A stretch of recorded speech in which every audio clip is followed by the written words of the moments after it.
তো বন্ধুরা একটা নতুন ভিডিও নিয়ে চলে এলাম। তোমরা সবাই পাশে থাকো, সাপোর্ট করো, কেউ ভিডিওটা স্কিপ করবে না, লাস্ট পর্যন্ত দেখতে থাকো। তো এই যে গাড়িগুলো দেখতে পাচ্ছ, এই যে আমাদের ওইখানটায় পাশে দুটো গাড়ি দাঁড়িয়ে আছে। এখানটা উড়িষ্যা হোটেলে আমরা দাঁড়িয়েছি, আমরা রাতে খাওয়ার জন্য এখানটা দাঁড়িয়েছি। এই গাড়িগুলো কত সুন্দর লাইট দিয়ে সাজিয়েছে দেখো, সব ওয়েস্ট বেঙ্গলের গাড়ি, কাঁচামালের গাড়ি। তো ঠান্ডা এত পড়েছে, কুকুর বাচ্চাটা শীতে কাঁপছিল, তো ওকে একটা রুমে আমরা রেখে এসে তো আমরা শুয়ে গেলাম যথারীতি রাত 4টের সময়। তো 4টের সময় আমাদের গাড়িটা ছাড়া হবে। তো যে হোটেলের সিকিউরিটি গার্ড আছে, তো ওকে বললাম যে আমাদের 4টের সময় ডেকে দিও।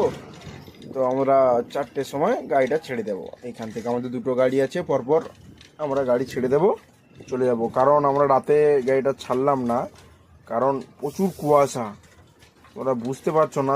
তো এখানটায় বলবে যে এখানটায় কুয়াশা নেই, ভাই এখানটায় কুয়াশা নেই, কারণ আমরা কতটা উপরে আছি জানো পাহাড়ের। এই যে ঘাট ঘাট সেকশন দিয়ে নামছি, তো এই ঘাট সেকশনের নাম হচ্ছে কাঞ্জিপানি ঘাটি। তোমরা দেখতে পাবে ওই যে গাড়িগুলো যাচ্ছে দেখো, ছোটো ছোটো গাড়ি, ওই যে লাইটগুলো দেখতে পাচ্ছ, ওটা হচ্ছে হাই রোড। তাহলে কতটা উপরে আছি বলো, কতটা উপরে আছি। তো আমাদের গাড়িটা আস্তে আস্তে করে, আমাদের দুটো গাড়ি আছে পরপর, ওই জন্য আমরা আস্তে আস্তে করে যাচ্ছি গাড়ি নিয়ে।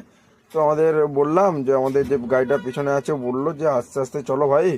তো আমরা দুজনে একসঙ্গে আস্তে আস্তে করে পৌঁছে যাবো। তো চলো, আমরা বললাম যে চলো চলো ওস্তাদ। তো আমাদের গাড়িটা আস্তে আস্তে করে আমরা নিয়ে যাই। তো বলার পর যখন দেখি কুয়াশা হালকা কম ধরেছে ভোরের দিকে, ওই ভিডিওটা আমি পরে দেবো। তো আমরা গাড়িটা নিয়ে কোনো রকম আস্তে আস্তে করে গেলাম।